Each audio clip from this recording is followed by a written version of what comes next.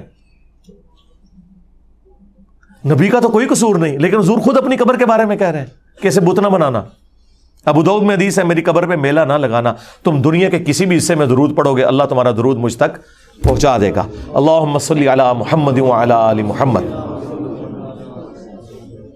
درود کے لیے بھی میلہ نہیں لگانا، تمہارا درود میرے تک پہنچ جائے گا۔ سلام عرض کرو اور نکل جاؤ آگے، میلہ نہ لگانا۔ وہ 4 کتابوں میں، الموطا امام مالک میں، فضل الصلاۃ علی النبی میں، المصنف ابن ابی شیبہ اور سنن کبریٰ البیہقی میں، کہ عبداللہ بن عمر جب بھی مدینہ شریف سے نکلتے سفر کے لیے یا واپس آتے، ان کی روٹین تھی کہ مسجد نبوی میں 2 نفل پڑھتے، قبر رسول پر آ کر عرض کرتے السلام علیک یا رسول اللہ، پھر حضرت ابو بکر کی قبر پر السلام علیک یا ابا بکر، اور پھر حضرت عمر کی قبر پہ السلام علیک یا عمر، ایک روایت میں یا ابتا، اے میرے باپ آپ پر سلام ہو۔ وہ اپنی جگہ ٹھیک ہے، اس قبر جیسا تو ہے ہی کوئی نہیں، اس کی بنیاد پہ آپ نے اپنے بزرگ بابوں کے جو مزار کلیم کیے میں نا، یہ سب فراڈ ہے۔ باقی مزارات، گنبد خضرا، یہ ایک الگ سے ایک سینسٹیو ٹاپک ہے، اس پہ میری الگ سے ویڈیوز ریکارڈ ہے، وہ پھر مجھے 2 گھنٹے اور لگ جائیں گے، اس کے لیے آپ میری ویڈیوز دیکھیں۔ میں نے ایک مقدمہ جو ہے وہ توحید کے حوالے سے کلیئر کیا۔ میرے بھائیو، یہ آج جتنی بھی گفتگو میں نے کی، اس کے پیچھے یہ بھی انٹینشن تھی کہ یہ جو آئے دن میرے حوالے سے چیزیں اٹھاتے رہتے ہیں، تو یہ نیا ایک مارکیٹ میں تازہ ایک اعتراض آیا تھا کہ یہ کہتا ہے کہ اللہ کے مقابلے پر انبیاء شے کوئی نہیں، تو کیا کسی مسلمان کا عقیدہ ہے کہ اللہ کے مقابلے پہ انبیاء کوئی شے ہیں؟ اگر ایسا ہے تو پھر وہ تو کرسچن ہے۔ یہ تو کرسچنز کا عقیدہ ہے کہ پیرلل میں 3 گاڈ ہیں، اللہ، جیزس کرائسٹ اور ہولی گوسٹ، حضرت جبریل علیہ السلام۔ کہتے مجھے یہود و نصارہ کے ایجنٹ ہو، خود ایجنٹ ان کے، کہ تم یہ عقیدہ رکھتے ہو کہ پیغمبر اللہ کے مقابلے پہ کوئی شے ہے؟ پھر یہ ٹھنڈے ہو جاتے ہیں، کہتے ہیں نہیں وہ علی بھائی مسئلہ یہ نہیں ہے، وہ ہم یہ کہتے ہیں کہ پیغمبر تو اللہ کے مقابلے پہ ہے ہی نہیں ہے، خود نہ آپ کھڑا کریں۔ وہ تو میں نے آپ کو قرآن سے آیات بتا دی کہ اللہ تعالیٰ نے خود انہیں کھڑا کیا ہے مقابلے پہ، اس لیے کہ لوگوں نے کھڑا کیا ہوا تھا، پھر اللہ نے مقابلے پہ کھڑا کر کے اپنا سٹیٹس واضح کیا کہ یہ اللہ ہے اور یہ اس کے پیغمبر ہے۔ ہاں، قل فمن یملک من اللہ شیئا، اے نبی ان سے فرماؤ بھلا اللہ کا کوئی کیا بگاڑ لے گا کہ اگر اللہ ارادہ کرے عیسیٰ کو، اس کی ماں کو اور جتنے بھی زمین پہ ہیں سب کو ہلاک کر دے۔ یہ اللہ نے خود سے کیوں مقابلے پہ کھڑا کیا؟ تاکہ آپ کا دماغ کھولے، کیونکہ سٹارٹ اس آیت کا ان الفاظ سے ہوا ہے، لقد کفر الذین قالوا ان اللہ هو المسیح ابن مریم، بے شک وہ لوگ کھلا کفر کر رہے ہیں جو کہہ رہے ہیں کہ عیسیٰ ابن مریم ہی اللہ ہے، یا آج کی زبان میں جو یہ کہہ رہے ہیں کہ انبیاء اور بابے بھی اللہ کے مقابلے پہ بڑی شے ہیں، کفر کر رہے ہیں۔ قل فمن یملک من اللہ شیئا، بابے تے شیء کوئی نہیں، شیئا، اے نبی تم فرماؤ کہ اللہ کا کوئی کیا بگاڑ لے گا اگر اللہ ارادہ کرے عیسیٰ، ان کی ماں اور سب لوگوں کو ہلاک کر دے۔ اس سے بڑھ کر تو کوئی، وہ جو پھر ڈاکٹر سار صاحب والی بات ہے، اس سے بڑھ کر ننگی توحید بیان ہی نہیں ہو سکتی۔ یہ ننگا وہ والا ننگا ہے، تلوار کو ننگا کرنا سمجھانے کے لیے۔ اللہ کے فضل سے بڑے عرصے سے یہ میرے دماغ میں تھا کہ میں آپ کو یہ ان الفاظ کے ساتھ بھی ذرا کلیئر کر دوں جو یہ ٹرمز یوز کرتے ہیں، شیطانی توحید اور رحمانی توحید۔ میرے خیال ہے میں نے آلموسٹ 1.5 گھنٹے کے اندر اتنا کچھ آپ کو دے دیا ہے۔ ویسے تو میں الحمدللہ فی البدی 1.5-2 گھنٹے اور بول سکتا ہوں صرف اس بات پہ، لیکن وہ پھر ویڈیو لمبی ہو جائے گی۔ میرے خیال ہے اتنی ویڈیو کافی ہے ان لوگوں کے لیے جو حق کا راستہ اختیار کرنا چاہیں اور پیغمبروں کی توحید جو کہ رحمانی توحید ہے اسے اڈاپٹ کرنا چاہیں، اور بابوں کی بتائی ہوئی جعلی توحید جو کہ شیطانی توحید ہے اس سے جان چھڑانا چاہیں، اور اپنی نسبت کو اس شخص کے ساتھ مضبوط کرنا چاہیں جس کی قبر مدینے میں ہے۔ صلو علی محمد وعلی آل محمد، اللہم صلی علی محمد وعلی آل محمد واصحاب محمد وازواج محمد وامت محمد اجمعین الی یوم الدین، آمین۔